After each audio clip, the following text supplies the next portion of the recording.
All right, I'm going to jump into this straight away. Number one, That's outstanding. there's been great focus on offensive footy and on attacking footy, but what I can tell you and what we all know, inner sanctum and clubs and coaching groups, is that great defence unlocks everything in your game plan. And we saw that with St Kilda and Collingwood to finish gather round on the weekend by two coaches who value defence first. St Kilda haven't scored well going inside their own forward 50, but respectively kept to 70 and 64 points, and obviously St Kilda kicking those three late goals. But both of these sides defend turnover better than any other team in the competition. They're 1 and 2. They've only given away 52 shots each from turnover against. Brisbane are third, 58 shots. Carlton fourth, which is it's an interesting one for me. Maybe Carlton's defensive profile is really solid on the first 5 rounds, so maybe that's something that they can lean back on whilst they're not playing their best footy at the moment. And Essendon and Sydney round out the top 6. Bottom 4, Hawthorn, GWS, Geelong and North Melbourne. So Geelong needs to improve their defensive profile if they want to climb back up to the lofty heights of last year. The St Kilda defence is first. Profile you're speaking of, and they've conceded the least points in the competition through 5 games, haven't been as heavily scoring as some of the other sides in the top 8. Is that the right balance? Have they got it right? And have you readjusted your expectations of potentially what they can do as a top 4 side?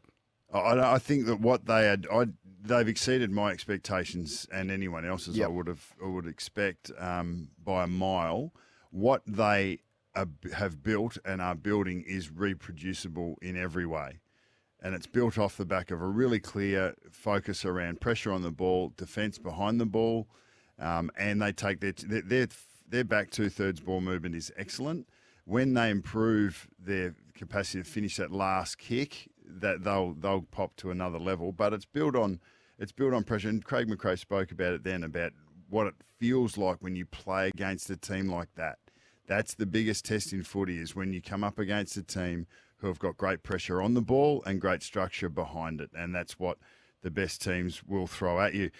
The second one I've got for you is 2023 just isn't Richmond's year, and I think the supporters and everyone else need to, including myself, need to readjust our expectations of them. I think they're being true to themselves. I think they're playing. The messaging would be really consistent about the way they want them to play. But in the last 8 quarters, they've kicked 15 goals in 2 of those quarters and only 8 goals in the other 6. So there's a big difference between their capacity to score when they execute their kicking or their handball or their simple basics in the game, and when they don't. But the fact is, they've just got kids playing that aren't ready to play in winning teams.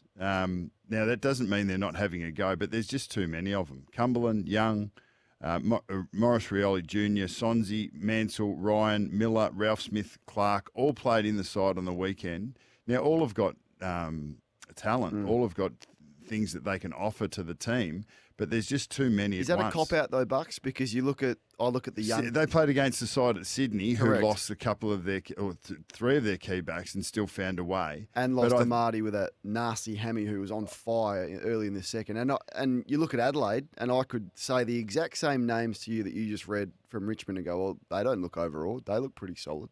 No, but they've probably got another 20 games under their belt. So I don't think it's an excuse at all, but I think that the way that Richmond went into this season, their top half looked amazing. They recruited Taranto and Hopper. They brought in some players. They tried to address a need through the midfield, and there's no doubt they have done that. But they've just lost too many of the players that they've relied on, and some of their experienced players have dropped off before they thought they would. Yeah, so I question whether they've promoted youth enough over, and that's what you do, and that's what Clarkson did with Hawthorn, and that's what all the great coaches do. Simpson at West Coast, you get the addiction to winning, so you want to keep winning, so you keep topping up with players like that at the expense of promoting youth. And I look at it, and I've been banging on about it, but giving the 4 picks up for those players that I don't think are going to help them on the win-loss column. Like right now, that pick for Hopper is pick 4. They've given the Giants pick 4 for Hopper, and this is a team that needs youth coming through. So I mean, the ramifications of selling your future for a couple of players that aren't helping at the moment, and I don't think will help in a meaningful way, is something that they'll have to wear. Yeah, and the point I wanted to make was that the expectations need to shift. And Damien Hardwick isn't coaching for success this year. He's now coaching, and his language has changed slightly. The leaders in the side need to make that adjustment as well, because I saw an element of frustration in the way that they went about it on the weekend. Yep. And if they continue, if not to deal with or understand the reality of the situation that they're in, well, then that frustration will continue, and it won't be great for the development of their young players. So I think that's something that Richmond's leaders in particular need to get their head around. Third, and it's quite obvious, and it was back on Thursday, what a great way to open, gather round, but the Crows are the real deal, and they were able to take Carlton to the cleaners quite convincingly in an amazing first quarter burst, but then they finished the game off just as strongly.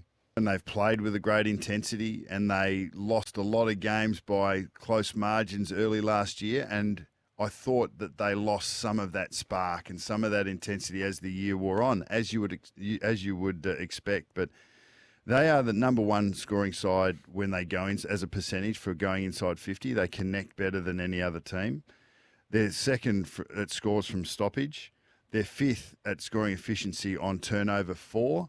Their big improvement area is still how they defend turnover against. They're 10th, but they're middling there at the moment. Their back 6 or 7 is unheralded. Mm-hmm. You know, Duday, who's played a bit of footy and come back from injury. Smith, who's played a lot of footy, and Miller, who's a sneaky jet, who plays out in that back Sneaky 7. jet.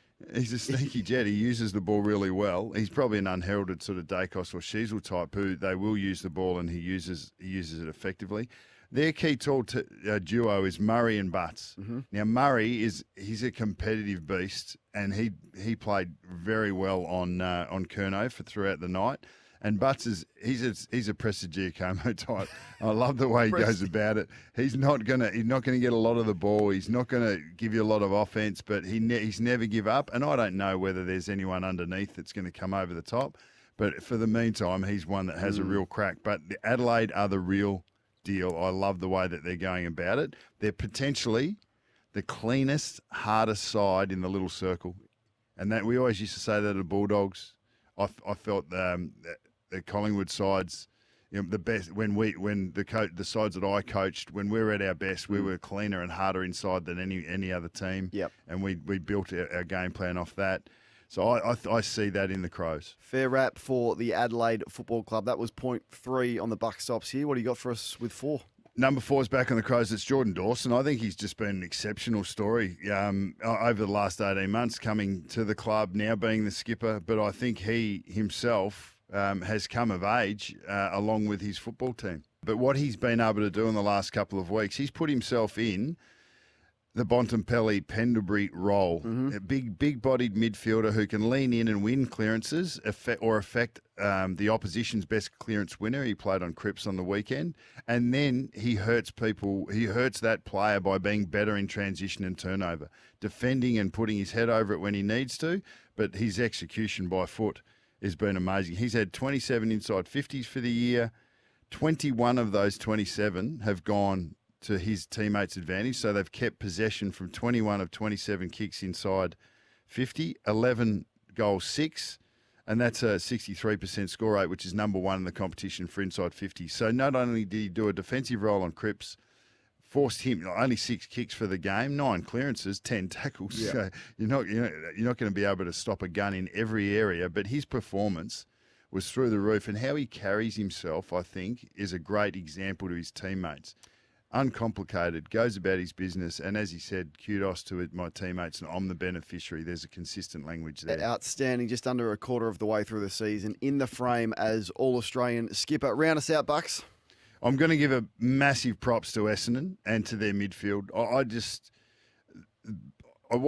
I've said it a few times, I watched Essendon and St Kilda play a pracky match a couple of weeks out from the season, and there were no redeeming features in that game at all. No. Zero. Yeah. there was the work rate of St Kilda. There was Essendon's midfield performance early. They dominated the first 10 or 15 minutes, but that was 8 weeks ago. And in the 8 weeks since, we've seen these two sides come together brilliantly. But I think Essendon deserve credit, and Brad Scott deserves credit for what he's building down there. They go end to end. So from their D50 to their forward 50, number one in the comp in the first 5 weeks. They are the third worst at defending ball use of the opposition, from the opposition's D50 to their forward 50. Which has been an issue for a while. Yeah, so but they're defending top four when it goes inside their Gotcha. D50, which is a massive improvement. So Ridley, Laverde, you've got Jake Kelly, Zirk Thatcher, who have been players who have come of age and are now winning with great structure, but they're now winning those contests in their back 50. Essendon mids, I think, have always been scrutinised and criticised, and I go Parrish, Merrett and Shield as three. They're three highly scrutinised players over the length of their careers, and they've been picked apart. Their negatives have been highlighted. No one's working harder than those guys to get, because the ball is moving so freely and up and back. They're three players that are working extremely hard, getting high numbers, but then are tipping in to get back to support their back six. Durham is another player. Langford's been huge. Caldwell's underrated, coming in from the GWS and playing really well. Martin in the front half. So we've got a few there that are doing really well for them. In the turnover game, they're defending fifth best, they're attacking best, and they've still got improvement in them. So it's all credit to what Essendon have been able to build, and Anzac Day proves to be a beauty. Yeah, I think the moment Jason Horne-Francis requested a trade, there was a lot of North Melbourne fans calling him a mummy's boy and doing all of that. His former teammates, including Cam Zurhaar, were very critical on social media about the fire sale and all of that before I said anything about an ice bath. So the vitriol coming from North Melbourne would have started regardless of me stirring the pot, to sort of use Kingy's reference there. So I just wanted to say that I think the North Melbourne fans have got selective memories, and David King is one of those. But way before there was any reference to ice bars, and just the other thing on North Melbourne. I mean, they're amazing how they love to deflect on this. This is a club that's won 11 games in 4 years, and yes, I use the ice bath as a reference, but the way they treated and managed their best and most talented player since Wayne Carey, they need to absolve some blame in that. How many times did you see a North Melbourne figure put their arms around Jason Horne-Francis like Ken Hinkley did on the weekend? I didn't see it. So North Melbourne can escape any blame, and they can ignore the treatment that they gave one of their best players and the lack of development that they put in, and time and care and love that he needed. And it wasn't just the ice bath, of course, but that was a reference point as to how poorly they managed their most talented player since Wayne Carey. Bucks, over to you. Your thoughts?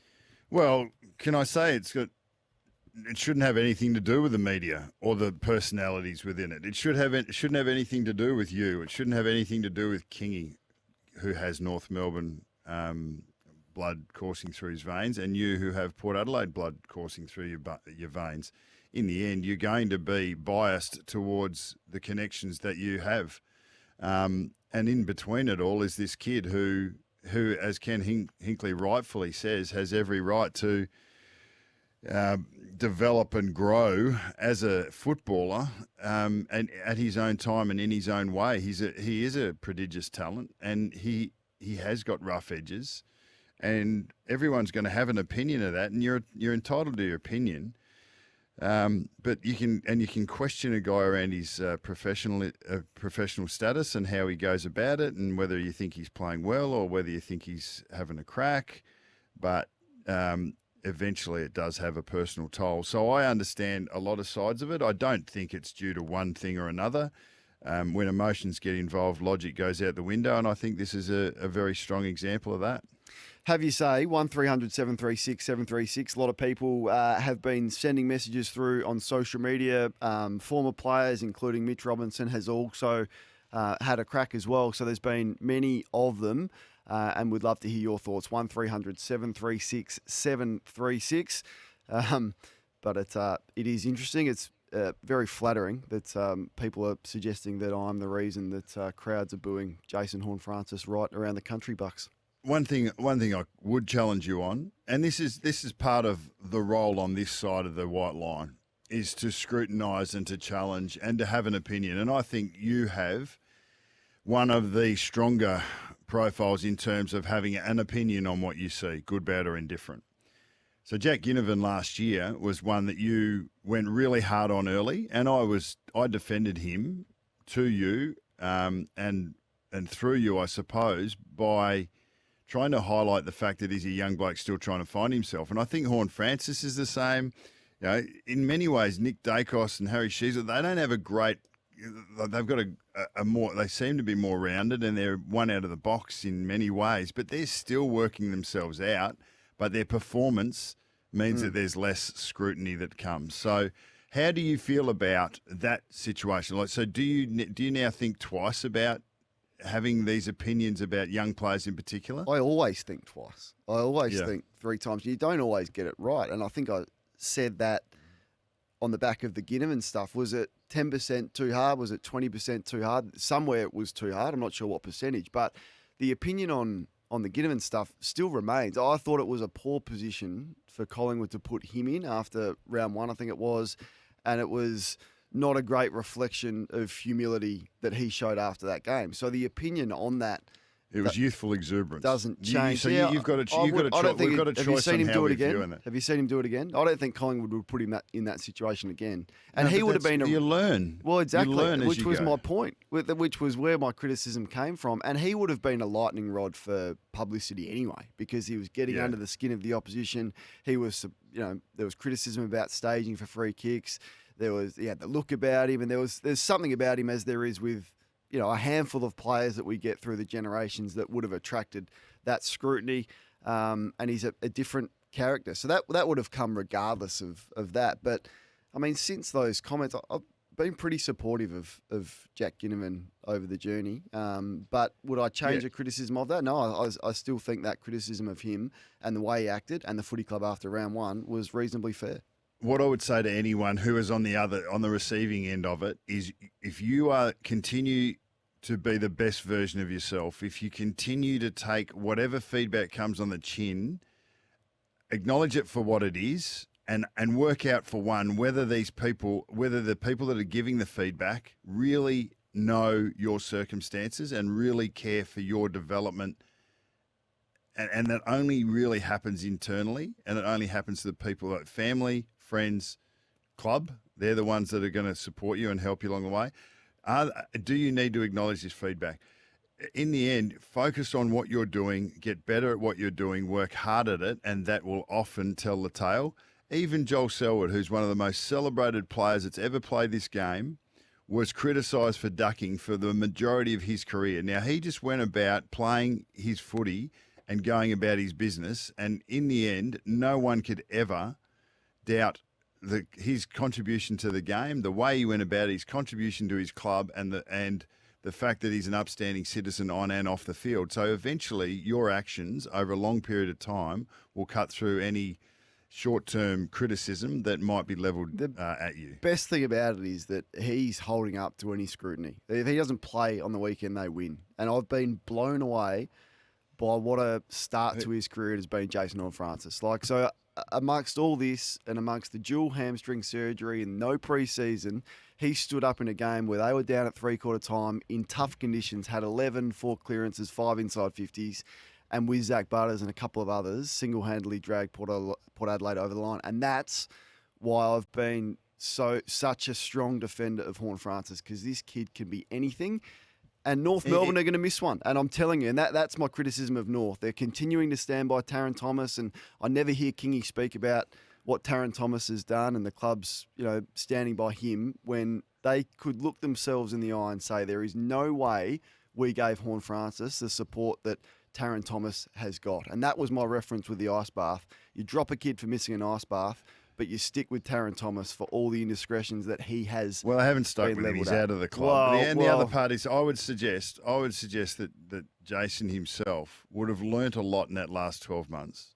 And once you are moved on, or choose to move on from one environment.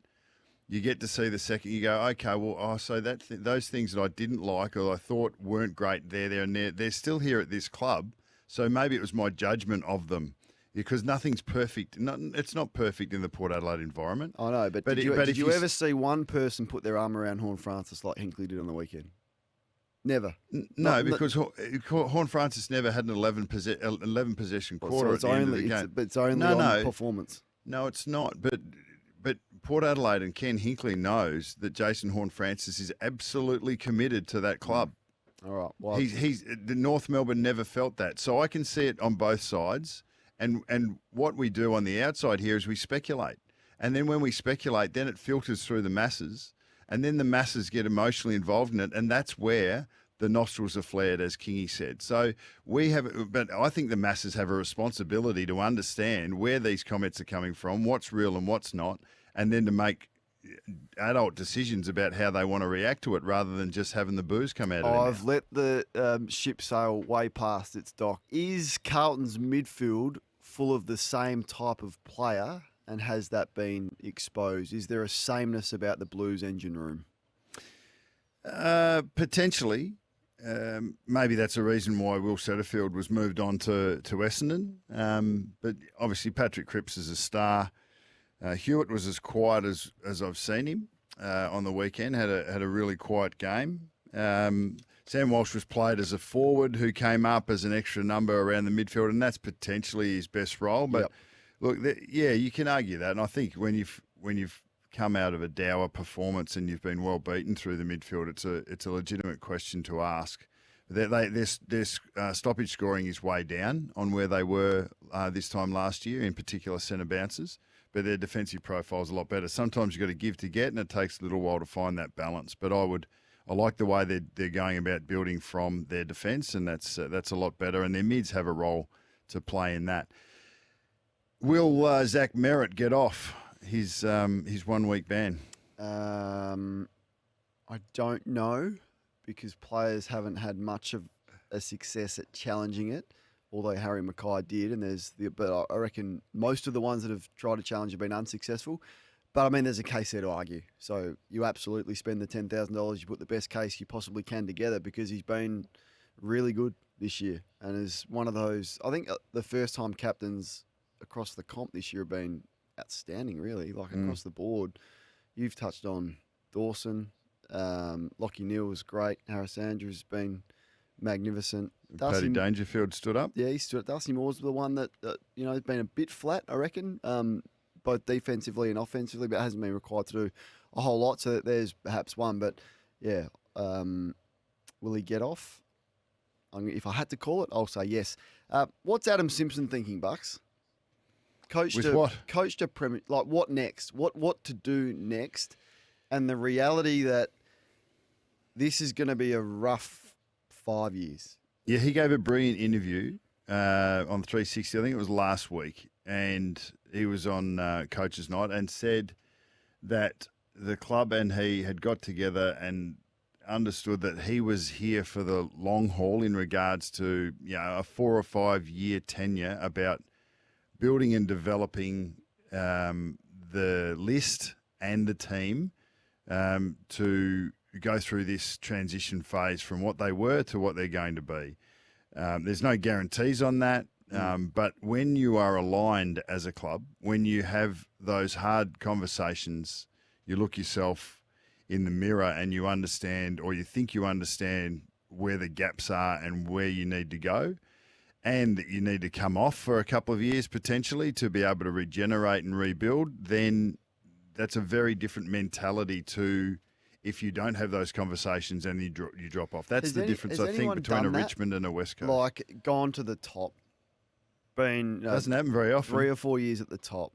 The last... you'd have to check his win-loss record in the last 3 years. It's sort of GWS when they first came into the competition sort of stuff, with the average losing margin and the win-loss. So there's already 3. They're already 3 years into poor performance. You're going to go another 4 or 5. Does he get 8 years to still be there before they rebound up? It's a really tough ask, particularly with the media over there. It has happened. It has. Kevin Sheedy coached for 3 generations or 2 generations, and had a lot of success, but was able to buffer through those periods where there wasn't as high a performance, and he just continued to have the drive and passion and desperation to be able to represent that club. And there probably would have been 2 or 3 occasions over his tenure where it looked like the club wanted to move on, but he was just focused on digging in his heels and believed in himself to be able to rebuild the team and the club, and that's exactly what he went and did. So, but I think that is the exception to the rule. There's no doubt that Adam Simpson is, in a modern sense, is the exception, given that generally you have different coaches to take responsibility for different evolutions of a football team.